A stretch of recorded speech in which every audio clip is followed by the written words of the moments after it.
Très heureuse de vous savoir nombreux parmi nous, mesdames et messieurs. Bonjour et bienvenue dans ce journal. Une médaille d'or, 3 en bronze et 1 en argent. Au total, 5 médailles raflées par les lutteurs congolais lors de la première et deuxième journée dans le cadre du 9e jeu de la francophonie. Dieu merci, Nani Gonzandi plus. Très motivé par les encouragements du public congolais dans un gymnase de victoire, les lutteurs congolais ont désormais glané 3 médailles lors de la première journée, dont 2 d'argent et 1 à bronze. Lors de la deuxième journée de ce dimanche 30 juillet, 2 nouvelles médailles ont été raflées, dont 1 en bronze par Tchocha face aux Tchadiens, 12 points contre 0, et la médaille d'or par les capitaines de l'équipe Mukendi, Di Ewabora.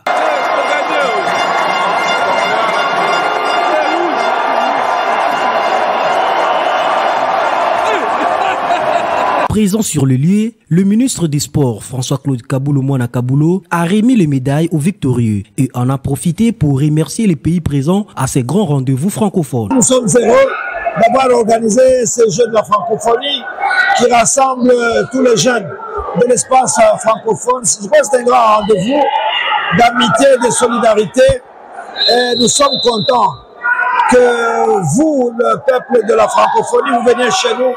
Ça nous réconforte et j'espère que ça va permettre au sport congolais de se relancer. Les médailles d'argent chez les messieurs, 61 kilos, Rabi Kilandi, premier des fermiers, à la prochaine occasion.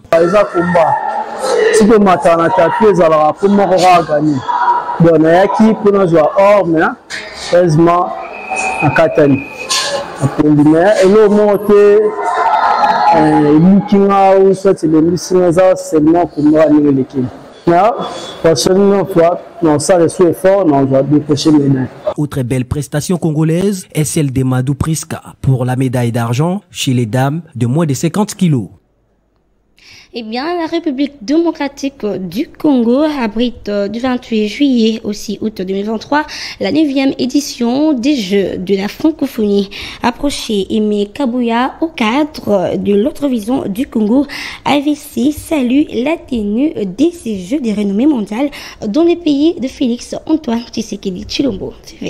Kinshasa, capitale de la RDC, abrite du 28 juillet au 6 août 2023 la 9e édition du Jeux de la francophonie. Cette compétition qui réunit les artistes et athlètes de pays francophones. La tenue de ces Jeux constitue pour le pays de Félix Tshisekedi une renaissance dans les concerts des nations. Approché Aimé Kabouya salue la tenue de ces Jeux en terre congolaise. En tout cas, le Congo a toutes les raisons du monde d'être fier d'organiser une si grande assise avec autant de challenges que ça pouvait présenter. Nous connaissons la réalité de la ville-province de Kinshasa. Voir les festivités de lancement d'ouverture, c'était un plaisir de voir que l'équipe qui a travaillé a suffisamment mis les efforts pour offrir au monde les infrastructures ainsi qu'un décor qui a permis de rehausser, n'est-ce pas, l'image de la RDC à travers le monde. Au sujet du médaille d'or remporté par la RDC, Aimé Kabouya encourage les athlètes à continuer dans cet élan. Certainement. Déjà, lors de festivités d'ouverture, nous avons vu tous les athlètes congolais, tous les sportifs congolais sont rentrés avec un grand enthousiasme. Alors, ils ont démontré qu'ils étaient prêts, qu'ils s'étaient préparés. On a vu des acrobates, nous avons vu les sportifs. Bref, nous voulons féliciter déjà cette médaille d'or, puisque nous le méritons. Nous avons des bons lutteurs. Ça prouve que le Congo est en train de reprendre progressivement sa place. Nous aimerons que ce ne soit pas seulement le seul médaille d'or que nous pourrons obtenir. Si nous pouvons en obtenir dans toutes les disciplines, ça prouvera que, effectivement, avec les efforts du chef de l'État, le gouvernement du Premier ministre Samalou Kondé, ainsi que M. Isidore, à qui on avait remis la responsabilité d'organiser les Jeux de la francophonie, que le Congo est capable, n'est-ce pas, de se positionner à sa place. Le Congo, c'est un fils leader au niveau de l'Afrique.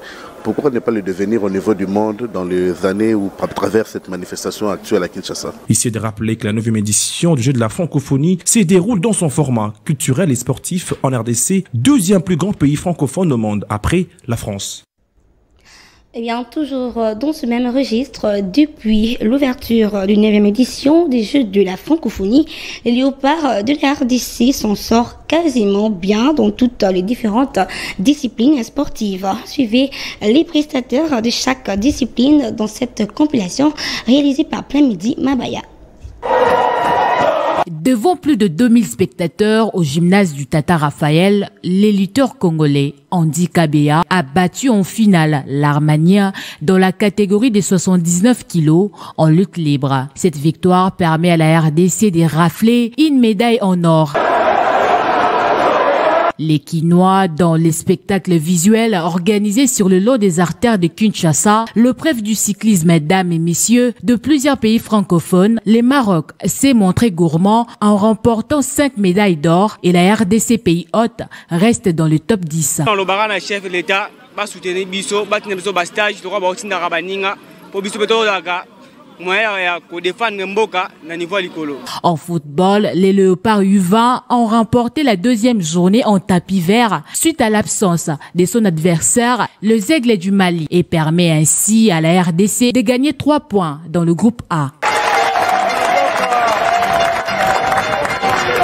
Dans le basketball dames, les Léopards ont concédé une défaite d'affilée face au Liban sur un score de 61-53. Heureusement, elles sont qualifiées après la délibération pour le 2e tour.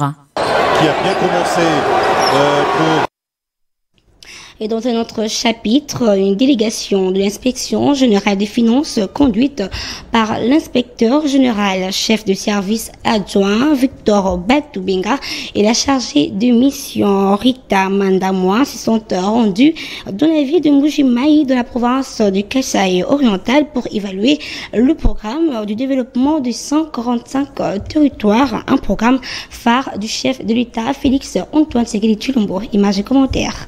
L'évolution du programme local de développement de 145 territoires de la République démocratique du Congo préoccupe au plus haut point l'IGF. Ces programmes phares du chef de l'État, Félix Tshisekedi, visent le développement du pays à partir des entités territoriales décentralisées. C'est dans ce cadre qu'une forte délégation de l'IGF, conduite par l'inspecteur général, chef des services adjoints, Victor Batubenga, et la chef de brigade en charge des provinces, Rita Mandamouna, ont palpé du doigt l'évolution des travaux dans plus de 8 sites et les réalités de terrain. Au niveau du territoire de Tshilenge et de Kalamba, la délégation de l'IGF en mission a enregistré et pris note des données d'avancement des travaux. Selon Victor Batubenga, cette évaluation s'inscrit dans le cadre de l'exécution de ces programmes qui va déclencher le développement des entités. Il y a le programme de développement local de 145 territoires qui est un projet phare du chef de l'État. Parce que le principe, c'est le développement à la base. Il faut que les enfants étudient dans de bonnes écoles. Il faut qu'il y ait à proximité ne fût-ce qu'un centre de santé avant la prise en charge dans un grand hôpital de référence. Il faut que ceux qui sont en train de gérer le territoire soient aussi dans de bonnes conditions. Le chef de l'État a tenu à ce que dans tous les 145 territoires, que tout cela soit construit. En dépit de la destruction par la population du bâtiment administratif en construction dans le territoire de Tshilenge, le chef des services adjoints de l'IGF reste optimiste quant à la fin de ces travaux. Je constate qu'il y a des endroits où c'est suffisamment avancé. J'ai constaté aussi qu'à Tshilenge, il y a la population qui a détruit une partie de l'ouvrage du centre administratif parce que la population a estimé que comme ils ont construit en briques en terre cuite alors que ailleurs c'était conçu en bloc ciment, ils ont estimé que c'était pas des matériaux durables. Pour sa part, l'administrateur du territoire adjoint du territoire de Kalamba, qui accompagnait la délégation de l'IGF, a fait savoir que les travaux avancent malgré certaines contraintes. Et les travaux évoluent à 90%, mais il y a quelques endroits où les travaux ne sont pas bien réalisés compte tenu de la conjoncture. Il y avait eu hausse des prix des fournitures, des ciments, qui a atteint 65 $, ce qui avait un peu retardé les travaux. Notons que le programme de développement local de 145 territoires est une activité du gouvernement central visant à améliorer les cadres de vie de la population rurale. Sous le haut patronage de son excellence Didier Boudimbo, les amis de maître Bouba Kamikete, cadre du parti Autre Vision du Congo, AVC, a lancé le samedi 29 juillet 2023 la deuxième édition du tournoi du football dénommé Coach Zinga 2, qui s'inscrit dans le cadre de l'encadrement de la jeunesse. C'était au terrain du quartier 13 dans la commune d'Indjili. Les précisions avec Bifini Lema. Le terrain du quartier 13 dans la commune d'Indjili a servi de cadre pour les lancements de la deuxième édition du tournoi de football dénommé Coach Nzinga, lancé par Maître Boba Kanyekete, cadre du parti Autre Vision du Congo. Accueilli en liesse par l'Indjilois de ces coins de la capitale, Maître Boba Kanyekete a conscientisé les deux équipes à un fair play.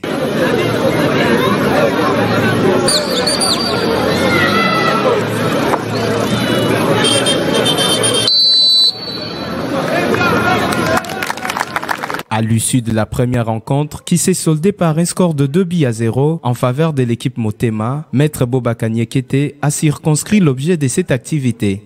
Et nous avons promis que nous allons pérenniser ces tournois.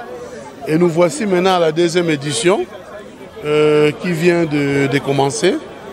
Et je ne peux qu'être joyeux, je ne peux qu'être heureux ensemble avec Autre Vision du Congo, Ndjili. Et quel est le but de l'organisation de cette tournoi?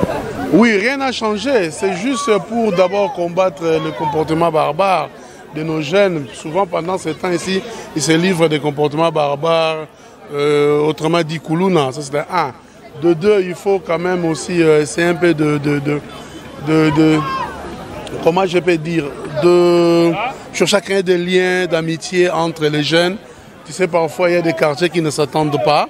Le message d'épée, surtout pendant que nous sommes en train d'organiser la francophonie. Donc, au jour où il n'y a pas d'activité au quartier 13, on peut être focalisé à tout ce qui se passe au niveau de la francophonie. Approché, l'un des buteurs de ces matchs a salué cette initiative de Maître Boba Kanyekete. C'est pris dans la deuxième édition du tournoi honorable Sali. Première édition de Bétara, mais le mois quand même. Notons que ce tournoi s'inscrit dans le cadre de l'encadrement de la jeunesse et s'étend du 29 juillet au 19 août 2023.